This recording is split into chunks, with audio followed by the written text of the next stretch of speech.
Oi, voltando ao nosso intervalo. É,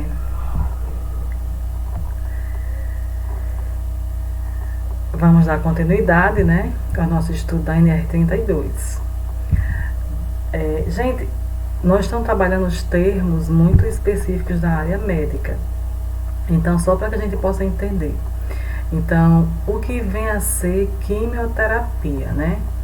A quimioterapia é um tratamento de pessoas que têm câncer, né? E é feita como é que eu posso dizer assim, um tratamento onde são aplicadas, né, altas dosagens de medicamento muito forte, né, de drogas muito fortes na veia. Então isso aí vem a ser a questão da quimioterapia.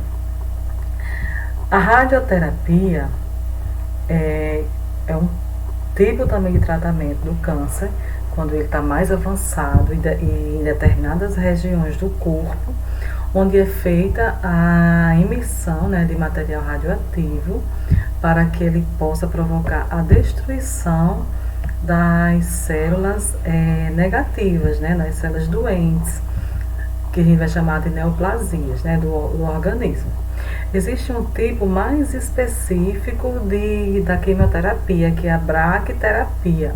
A braquiterapia é uma radioterapia, só que ela é feita de forma interna.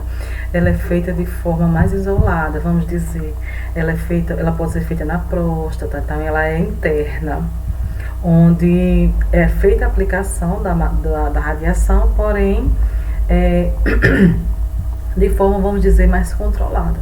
Então pode ser feito no ovário também, então algumas partes do corpo, né? A gente vai chamar de braquiterapia. Nós temos radiologia, que é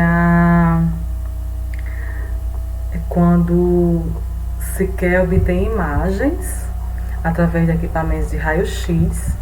Então é feita essa questão da radioterapia, da radiologia. E nós temos a medicina nuclear, onde são feitas imagens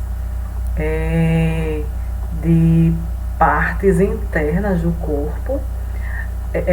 Vamos dizer que é um tipo de radiologia, mas é uma coisa mais, é um equipamento mais diferenciado, né? É quando são feitas imagens, né, de pequenas partes do corpo, com a intenção, né, de se fazer um tratamento, né, de algumas patologias. Então, eu estou trazendo esses conceitos só para que a gente possa entender um pouquinho melhor, né? Porque às vezes eu fico falando sobre a NR32, estou falando de conceitos específicos dessa área e talvez vocês não entendam. Então, para que vocês possam entender, né, de uma forma mais clara, o que vem a ser a quimioterapia, né, que é a aplicação de fármacos, né, diretamente no organismo, diretamente no sistema venal, né, e que ele vai tratar as neoplasias.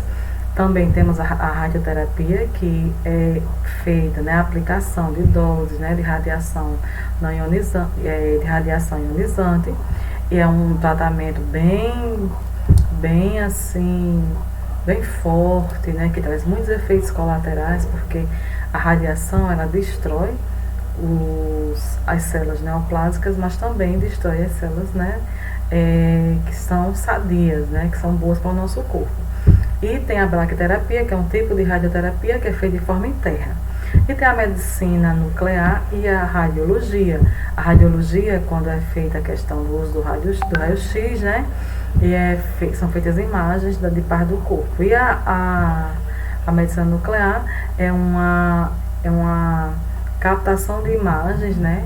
De forma mais intensa, mais interna do nosso corpo. Tá bom?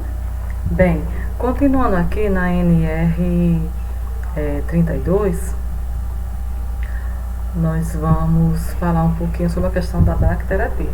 Olha, a braquiterapia, ela... Vou dar aqui, ó, slide atual, né? A braquiterapia é muito parecida, né, a questão dos cuidados que deve se ter com a radioterapia, né? Então, na sala de preparo e armazenamento de fontes, é vedada a prática de qualquer atividade não relacionada, né, com a preparação das fontes seladas, Os recipientes utilizados para o transporte de fontes devem estar identificados, né? O deslocamento de fontes para a utilização da bacterapia deve ser observado, a princípio, né, de otimização. Na capacitação dos trabalhadores para a manipulação de fontes seladas utilizadas em bacterapia devem ser empregados, né, simuladores de fontes. O prazo manual das fontes utilizadas em bacterapia de baixa taxa de dose deve ser realizado em sala específica com acesso controlado. O manuseio de fontes de baixa taxa de dose deve ser realizado exclusivamente com utilização de instrumentos, né, com proteção de anteparo plumbífero, ou seja, que é de chumbo, certo? Após cada aplicação, os vestimentos dos pacientes e as roupas, né, da cama devem ser monitoradas, né, para verificação da presença de fontes seladas. E do serviço, né, de radiodiagnóstico médico, né, é obrigatório manter o local, que é a questão dos raios-x, né, das imagens. É obrigatório manter no local de trabalho à disposição da inspeção do trabalho, o alvará de funcionamento, né, que aquele ambiente foi autorizado, né, a trabalhar com esse tipo de tratamento. Deve haver uma cabine de comando, né, e deve ser posicionada de forma, né, a permitir ao operador, na posição de disparo, eficaz comunicação e observação visual do paciente. Então, ele tem que manter uma distância, ele tem que estar dentro de uma cabine, mas a posição dele tem que permitir uma boa visão, né, do paciente, permitir que o operador visualize a entrada de qualquer pessoa durante o procedimento radiológico, que não deve, né, entrar, mas ele tem que ter esse controle para evitar, né, para controlar a entrada e saída de pessoas. A sala de raio-x, né, deve dispor de sinalização visível no interior das portas de acesso, contendo o símbolo internacional da radiação ionizante, acompanhado das inscrições, né, raio-x, entrada restrita, ou raio-x, entrada proibida de pessoas não autorizadas. Então tem que ter essa identificação, por isso que eu estou aqui lendo para vocês. A sinalização luminosa vermelha, né, na face externa da porta de acesso acompanha o seguinte aviso e advertência: quando a luz vermelha estiver acesa, a entrada é proibida. Significa dizer que está sendo realizado o exame. Então, a luz vermelha significa não entre de jeito nenhum. A sinalização luminosa deve ser acionada durante o procedimento, né? As portas de acesso das salas com equipamento de raio-x devem ser mantidas trancadas, né, a chave. E não é permitida a instalação de mais de um equipamento de raio-x por sala. A câmara, né, escura deve dispor de sistema de exaustão, né, e deve ter uma pia com torneira. Todo equipamento de radiodiagnóstico deve possuir diafragma e colimador em condições de funcionamento para a tomada radiográfica. Os equipamentos móveis devem ter um cabo disparador com um comprimento de 2 metros. Por que esse cabo? Justamente para que a pessoa, né, o profissional, ele se mantenha distante durante a realização do exame. Deverão permanecer no local, né, do procedimento radiológico somente o paciente e a pessoa necessária, né, para realizar o exame. Bem, e os equipamentos, né, de fluoroscopia, né? Então, sistema de intensificação de imagem com monitor de vídeo acoplado, cortina de saiote plumbífero inferior, né, e lateral para a proteção do operador contra a radiação espalhada, que é um tipo, né, de radiodiagnóstico, a fluoroscopia. Sistema para garantir que o feixe de radiação seja completamente restrito à área do receptor da imagem. Sistema de alarme indicador de um determinado nível de dose ou exposição. E caso o equipamento de fluoroscopia não possua o sistema de alarme citado, o mesmo deve ser instalado, né, no ambiente. Então, tem que ter o sistema de alarme, se não tiver, tem que ser instalado. Então, assim, como muita novidade para vocês, não quero que vocês se desesperem. São questões que eu estou falando aqui para vocês estão percebendo que está um pouco rápido, porque são coisas que a gente já sabe, mas que a gente está apenas relembrando.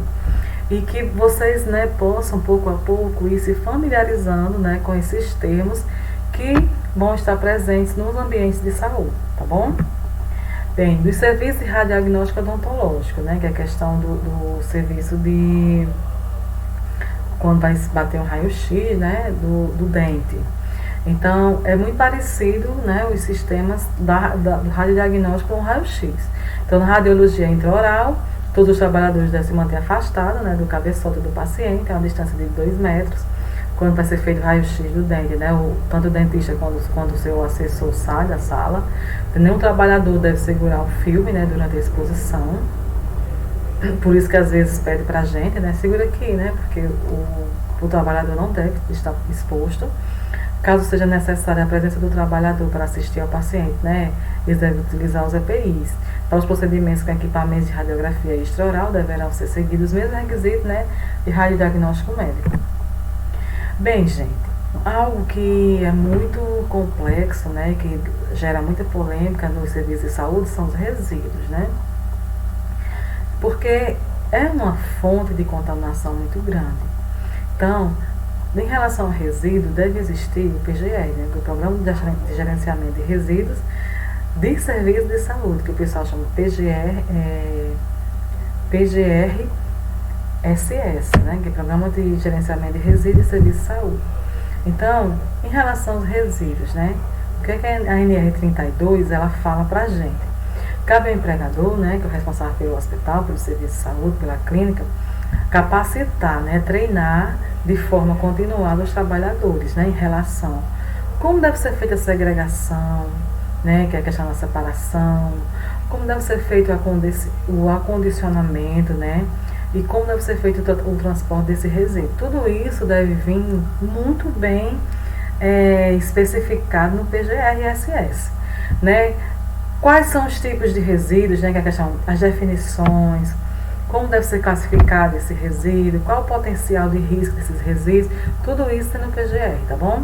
Então, o sistema de gerenciamento adotado internamente do estabelecimento, como deve ser feita, né, a redução da geração desses resíduos, isso é muito importante. Vamos dizer que o principal objetivo do PGR-SS é justamente como reduzir a produção de resíduos, né?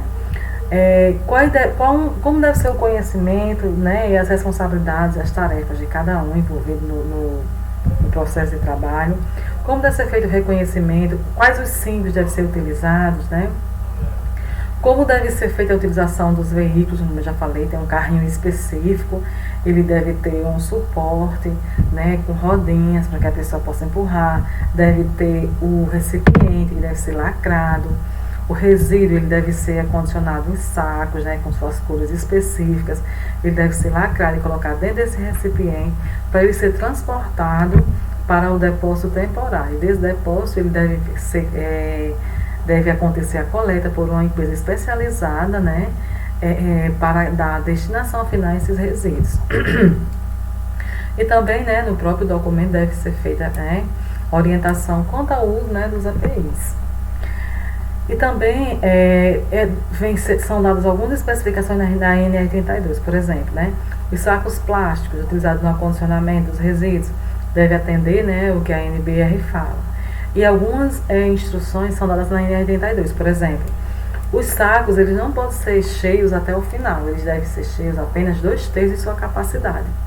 Eles devem ser fechados de tal forma que não se permita o seu derramamento, né, mesmo que virados com abertura para baixo. Então, ele deve ser lacrado da forma mais correta possível.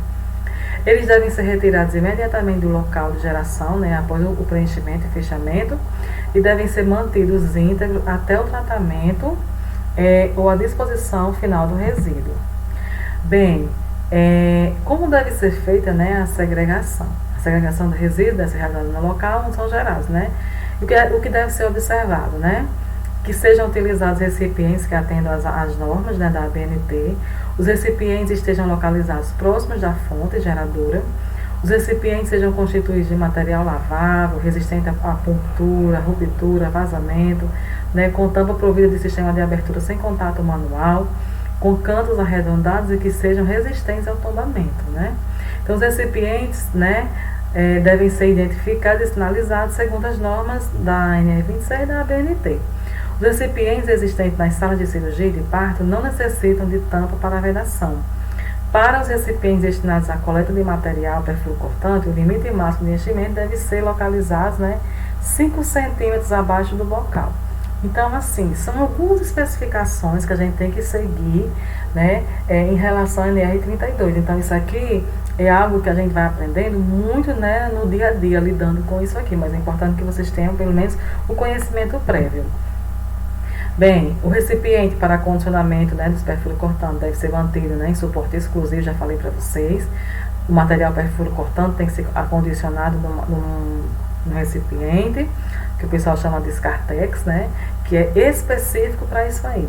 O transporte manual do recipiente, né, deve ser realizado de forma que não exista, né, o contato do mesmo com outras partes do corpo. Sempre que o transporte do recipiente, né, de segregação possa comprometer a segurança do trabalhador, deve ser utilizado meios técnicos apropriados, né, de modo a preservar a sua saúde.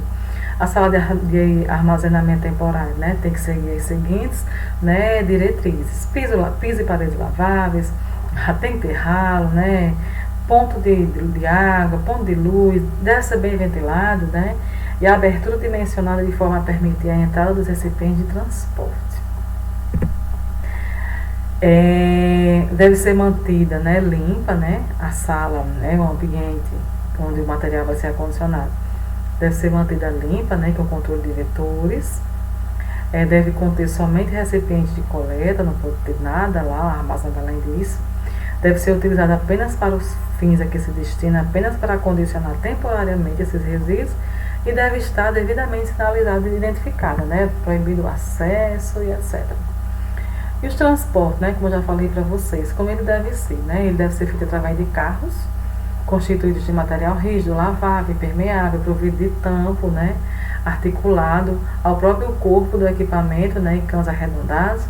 Deve ser realizado, né, em sentido único, com roteiro definido, ou seja, bem, o material está no expurgo, né, ele foi acondicionado e vai ser transportado lá para a sala de acondicionamento temporário. Ele tem que ter uma rota e tem que ter um horário específico, gente. Não pode ser a qualquer hora, não pode ser de qualquer lugar, não. Então, ele tem que ter aquela rota específica. O horário de circulação tem que ser o menos movimentado possível. Bom? Os recipientes de transporte com mais de 400 litros de capacidade devem possuir uma válvula, né, um dreno.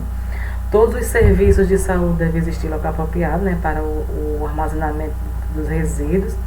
O local, além de atender as características descritas, né, devem ser dimensionados de forma a permitir a separação dos recipientes, né, e os rejeitos radioativos devem ser tratados conforme nós já falamos, né, de acordo com as normas do CNEM. Bem, em relação à questão da alimentação, às vezes as pessoas me perguntam: um pessoal do hospital pode se alimentar no hospital? Pode. Tem pessoas que não conseguem, né? Eu tenho pavor a comer em hospital, eu não bebo nem água, mas uma pessoa que trabalha, que dá um plantão de 24 horas, vai ter que vencer isso aí, né? E tem pessoas que não estão nem aí, né? Eu já vi, come em qualquer lugar, né? E não tem o menor receio. Bem, em relação a isso aí, de acordo com o NR32, tem que ter um refeitório. O hospital tem que ter um refeitório. E o refeitório tem que obedecer às normas da NR24. Ele tem que ser um local que tenha pia, né? A pia ela tem que ser no acesso ao refeitório. Então, na entrada do refeitório tem que ter uma pia com sabonete líquido, com secador de mãos, né? Um recipiente, né, com pedal. Esse não deve ter banheiro, né, nesse refeitório. Ele tem que ser feito com material lavável, piso lavável, né, que facilite a limpeza e a higienização. Então, tudo isso, né, está de acordo com a NR24. Então, só para a gente citar aqui, o estabelecimento com mais de 300 trabalhadores deve ser dotado, né, de locais para refeição. E deve seguir, né, seguir as instruções que já está na NR24, né, localização fora, né, da área de posto de trabalho, piso lavável, limpeza, arejado, bem iluminado, mesas e assentos dimensionados de acordo com o número de pessoas, lavatório instalado na entrada, né, fornecimento de água potável, né, e possui equipamento apropriado e seguro para aquecimento das refeições. Porque assim, o refeitório é diferente de cozinha. Então, o refeitório, você não vai cozinhar. No refeitório, você vai ter um local que você vai colocar as refeições. Normalmente, se coloca aquelas ilhas, né, mas não é obrigado a ter a ilha. Mas pode, né, ter um local que vai ser colocado o alimento para que as pessoas possam se alimentar, possam, né, fazer suas refeições da forma mais segura possível, né? Os lavatórios, né, devem ter papel toalha, sabonete líquido, né, como nós já falamos. A lavanderia deve possuir duas áreas distintas, né, sendo uma considerada suja e outra limpa. O que é isso? A lavanderia é o local onde é lavada as roupas do pessoal trabalha em serviços de saúde. Então, na lavanderia, você vai ser colocado, vai ter um local onde vai ser colocada a roupa que foi usada, a roupa suja, e vai ter que ter um local, né, que tem que ter uma separação da roupa que está limpa e esterilizada. Então, independente do porte da lavanderia, né, as máquinas de lavar devem ser de porta dupla, né, ou de barreira, em que a roupa utilizada é inserida pela porta situada na área suja por um operador e após lavada retirada da área limpa, né? A comunicação entre as duas áreas somente é permitida por meio de divisores, né, ou intercomunicadores.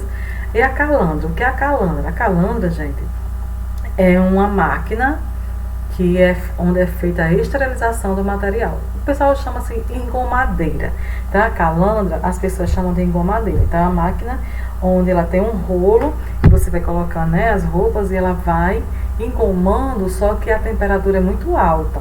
Então, no momento que ela vai engomando, ela vai esterilizando. Então, como deve funcionar a calandra, né? O termômetro para cada câmara de aquecimento, indicando a temperatura das calhas, né, do cilindro. Ela deve ter um termostato e deve ter um dispositivo de proteção que impeça a inserção de segmentos corporais do trabalhador, porque ela é operada por uma pessoa. Então, como a temperatura dela é muito alta, a pessoa, né, pode se queimar. Então, tem que ter todo esse cuidado. Além do risco de acidente, também tem a questão da temperatura que a pessoa, né, que está lá operando fica submetida àquela temperatura, 45 graus, 50 graus, então é uma temperatura muito alta. Então, as máquinas de lavar, centrífugas, né, e secadoras devem ser dotadas de dispositivos eletromecânicos que interrompam seu funcionamento quando a abertura de seus compartimentos. Ela não pode, essas máquinas elas não podem funcionar com a tampa aberta, né, para evitar a questão dos acidentes. E como deve ser, né, a limpeza e conservação dos ambientes de saúde, né? O pessoal que trabalha na limpeza e conservação deve ser capacitado, né, inicialmente de forma continuada, quanto aos princípios de higiene pessoal, risco biológico, risco químico, sinalização, rotulagem, né? Tudo que nós já falamos. Então, quem vai trabalhar na área de saúde tem que passar por um processo, um treinamento da NR32. A comprovação da capacitação, né, deve ser mantida no local de trabalho, né, à disposição da inspeção. E em relação à limpeza, né, a direção do serviço de saúde deve providenciar um carro, né, que ele seja funcional, destinado à guarda e o transporte de materiais e produtos indispensáveis, a realização das atividades, que é aquele carrinho que tem vassoura, rodo, esfregão, né, balde, água, material de higienização, que aquilo ali vai ter todo o equipamento de trabalho do pessoal da limpeza, né?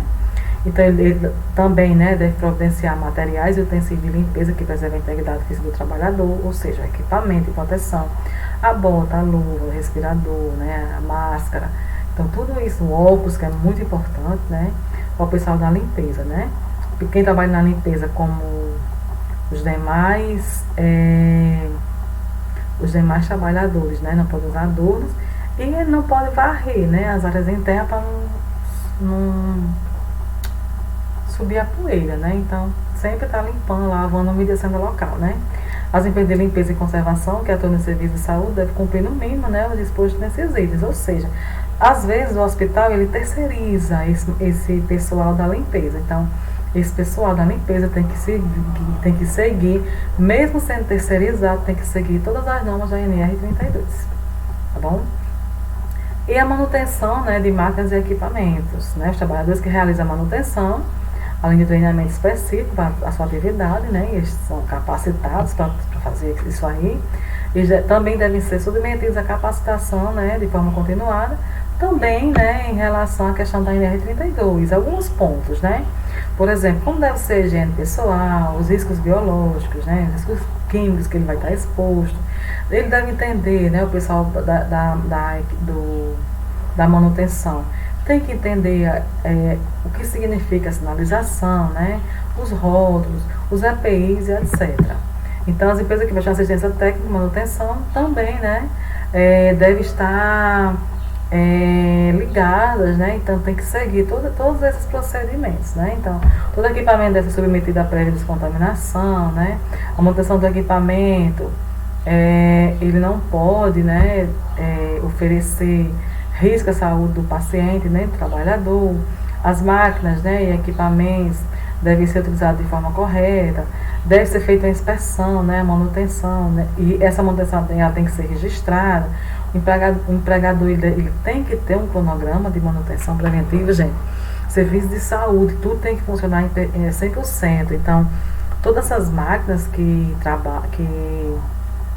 estão disponíveis no ambiente de trabalho, serviço de saúde, elas têm que passar por um processo de manutenção. Então, nada pode dar errado, porque são vidas, né? Então, a vida ela não espera. Então, tudo tem que estar funcionando, né? De acordo com o mando figurino, né? E assim, essas normas vocês vão ler depois com mais calma, né? Então, elas vão especificando melhor. Quando vocês fizerem a leitura, vocês vão observar, né, os detalhes que acho que não seria interessante a gente abordar aqui. Bem, agora, né, fazendo um apanhado geral sobre a NR32, também pretendo terminar. Os serviços de saúde, né, devem atender às condições de conforto relativas à questão do ruído existente no ambiente de trabalho. Ela deve atender às condições de iluminação, né, de acordo com a NR15, atender às condições de conforto térmico, né, e manter os ambientes de trabalho em condições de limpeza e conservação. Isso aí é né, em todo o ambiente de trabalho. No processo de elaboração do PPRA e PCMSO, deve ser considerado atividades desenvolvidas, né, pela questão da infecção, né, do controle de infecção hospitalar. Antes da utilização de qualquer equipamento, os operadores devem ser capacitados, né, nós já falamos isso aqui a manhã inteira. Os manuais do fabricante, né, de todos os equipamentos devem estar em língua portuguesa, e quem vai manipular essas máquinas tem que ter conhecimento. É vedada, né, a utilização de material médico hospitalar em desacordo com as recomendações, né, de uso. Em todos os serviços de saúde deve existir um programa, né, de controle de animais, né, sinantrópicos, o qual deve ser comprovado sempre que exigido pela inspeção. As cozinhas devem ser dotadas de sistema de exaustão, né, nós já falamos um pouquinho sobre isso. E algumas, né, continuando aqui nas informações, todos os postos de trabalho devem ser previstos dispositivos seguros e com estabilidade, né, que permitem os trabalhadores acessar locais altos sem esforço adicional. Os procedimentos de movimentação e transporte de paciente deve ser privilegiado o uso de dispositivos que minimizem o esforço, né? A questão o uso de elevadores, se for o caso, de macas, de cadeiras de roda, tudo que vai facilitar a questão do trabalho, né? O transporte de materiais, né, que possa comprometer a segurança e a saúde deve ser efetuado com auxílio de meios mecânicos, né, ou eletromecânicos. Os trabalhadores de serviço de saúde devem ser capacitados para adotar a mecânica corporal correta, na movimentação de pacientes e de materiais, de forma a preservar a sua saúde, né, questão da NR17. Eles devem ser orientados, né, sobre as medidas, ou seja, eles têm que ter conhecimento, né, dos riscos que existem no ambiente de trabalho. Então eles têm que ser capacitados em relação à NR32, PPRA, PCMSO, PGR, né, PPR e assim por diante. Então todos os documentos, né, referentes à saúde, né, e segurança do trabalhador deve ser do conhecimento de todos os trabalhadores. Então, o ambiente onde são realizados procedimentos que provoquem odores, né, fétidos, deve ser provido sistema de exaustão, né, por exemplo, no expurgo. É verdade aos trabalhadores pipetar, né? Pipetar é a questão quando é o pessoal aqui lá da farmácia, né, e do laboratório, quando vai fazer a questão da manipulação do medicamento. Tem a pipeta, né, que eles vão absorvendo, né, o líquido do Becker, e algumas pessoas, né, elas sugam com a boca. Isso não é permitido, né? Existem os pipetadores mecânicos que devem ser utilizados para que a pessoa não use a boca, né? Então, todos os lavatórios e pias devem, né, possuir torneiras ou comandos que dispensem o contato das mãos quando o fechamento da água, né, ser provido de sabão e toalhas descartáveis. E também deve ter aquela questão dos secadores, né, se for o caso. As edificações, né, devem atender os dispostos na RDC 50 de 21 de fevereiro de 2002 da Anvisa. Bem, caminhando para o fim, né, faltam só as disposições finais dos anexos, a observância das disposições regulamentares, que eu já da ANR, né, não desobrigue as empresas do cumprimento de outras disposições, né, de outras leis estaduais, municipais, federais que nós temos. Todos os atos normativos, né, nesta ANRs, né, quando substituídos ou atualizados por novos atos, serão referência automaticamente atualizada. Ficam criadas a Comissão Tripartite, né, Permanente Nacional da ANR 32, denominada CTPN da ANR 32, e as comissões tripartites, né, permanentes regionais da ANR 32, no âmbito das unidades da federação denominada CTPR da ANR 32. As dúvidas e dificuldades encontradas durante a implementação e desenvolvimento continuado desta ANR deverão ser encaminhadas na CTPN.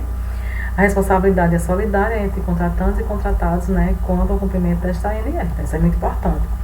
Então, independente se eu sou efetivo ou se eu sou terceirizado, o meu comportamento, se for na área de saúde, tem que obedecer às disposições da ANR 32. Bem, gente, a ANR 32, como eu falei para vocês, ela tem 3 anexos e um glossário, né? Então, o anexo 1, ele fala sobre a classificação dos agentes biológicos, né? Como eu já expliquei para vocês. O anexo 2 é uma tabelinha que vai classificando. Então, por exemplo, nós já vimos que tem a classe de risco 1, 2, 3 e 4. E no anexo 2, essa tabela vai mostrando, vai dizendo o agente microbiológico e qual é a classe de risco dele. Se é 1, se é 2, se é 3 ou se é 4. Normalmente, isso é a partir da 2, né, que tem. Então, dê uma olhadinha para vocês, né, terem uma noção melhor quais são os agentes biológicos que são mais perigosos, né, são mais violentos, né, é bem interessante. No anexo 3, nós temos um modelo lá, né, de como deve ser feito o plano de prevenção de riscos, né, de acidentes com materiais pérfuros cortantes. E, né, o quarto anexo, que é o glossário, nós vamos ter lá algumas definições. É importante também que vocês deem uma lida, porque a área de saúde tem uns termos muito específicos, né, e fica interessante que a gente possa estar a par, né, conhecer um pouquinho desses termos, né, que são utilizados na área de saúde, que são muito específicos. Bem, gente, a ANR 32 ela é bem extensa, né? A gente conseguiu aqui mais ou menos em umas 2 horas e alguns minutos, né? A gente conseguiu fazer uma visão panorâmica, né, acerca desta norma. Eu espero que vocês assistam os vídeos, anotem as dúvidas, para que a gente possa discutir numa aula, numa videoconferência, tá bom? Então, um grande abraço, fiquem com Deus e, por favor, pelo amor que vocês têm a mim, a vida de vocês, aos familiares de vocês, por favor, gente, fique em casa. Fique em casa.